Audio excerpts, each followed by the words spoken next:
देवियों एवं सज्जनों, आइए सुनते हैं संतों की वाणी। संकलनकर्ता श्री ब्रिजलाल सतनामी, सिंगारपुर मौली। आवाज सोनू सुनहर साहू, सिंगारपुर मौली। संत की वाणी अटपटी, झटपट लखे न कोय, जो जन झटपट लखे तो चटपट दर्शन होए। साथियों, महावीर की वाणी है कि हर जीव को जीने का अधिकार है और वह इस अधिकार के साथ ही जन्म लेता है। जब इंसान दिन रात अपने अधिकारों के लिए संघर्ष करते हैं तो जानवरों को भी जीने का हक मिलना चाहिए। 18वीं सदी में इंसानों को अधिकारों की बात समझ में आई। 19वीं सदी में गुलामों को उनके अधिकार मिले।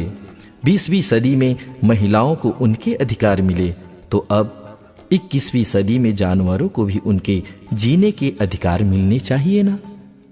यदि देश के संत मुनि एकजुट नहीं रह सकते तो वे समाज को एकजुट रहने की प्रेरणा कैसे दे सकते हैं। 2 डाकू एक साथ रह सकते हैं, 2 नेता एक साथ रह सकते हैं, तो 2 संप्रदाय के संत एक साथ एक ही मंच पर क्यों नहीं रह सकते, क्यों नहीं बैठ सकते। यदि संत मुनि एक साथ नहीं रह सकते तो इन पंथवादी संतों से बड़ा और कोई आतंकवादी नहीं है। संपत्ति हमेशा तुम्हारे पास नहीं रहेगी, इसलिए प्रभु से प्रार्थना में कहना, प्रभु जब मुझे संपत्ति दो तो साथ में सद्बुद्धि भी देना। सद्बुद्धि रहेगी तो संपत्ति फिसलने नहीं देगी। पुण्य लक्ष्मी का भाई है। जहां सुकृत कार्य होने हैं वहां पुण्य की प्राप्ति होती है और वहीं लक्ष्मी का स्थायी निवास होता है। कुएं का पानी निकालने से पानी घटता नहीं बल्कि निर्मल होता है। कुएं से पानी न निकाला जाए तो जल पीने योग्य नहीं रह जाता। इसी प्रकार धन भी कुएं के जल के समान होता है। पुण्य कार्यों में खर्च करते रहें तो बढ़ता ही जाता है और तिजोरियों बैंकों में भरते रहे तो सड़ता ही जाएगा। बोलो, तुम्हें क्या मंजूर है।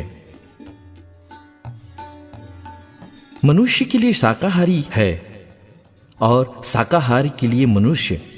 कसाई को छुरे चलाते देखकर बकरे ने कहा, हरी घास खाने से मुझे यह सजा मिल रही है, तब मेरा मांस खाने से तुम्हें कितनी सजा मिलेगी ये जरा सोचा है।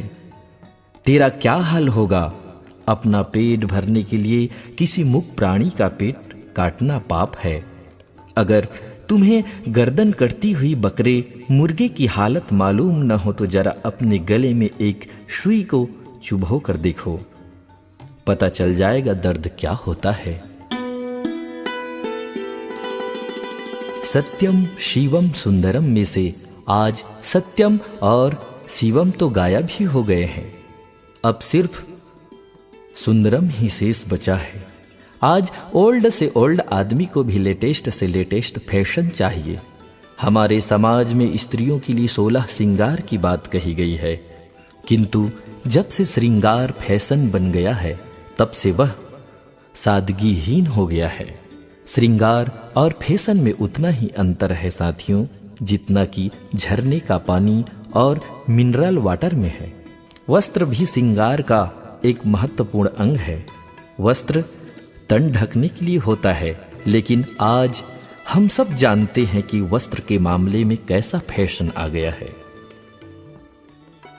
संत मुनि दीपक है, परमात्मा सूर्य है।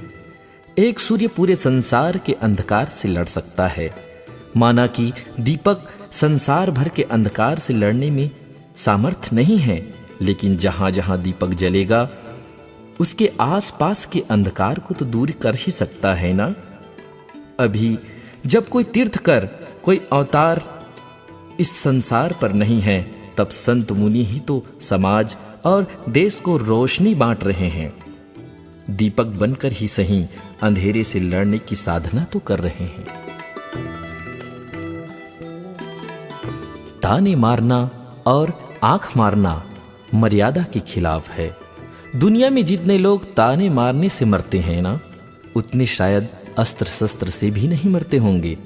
जो आंख मारना और ताने मारना इन दोनों को संभाल लेता है वही आदर्श गृहस्थ होता है।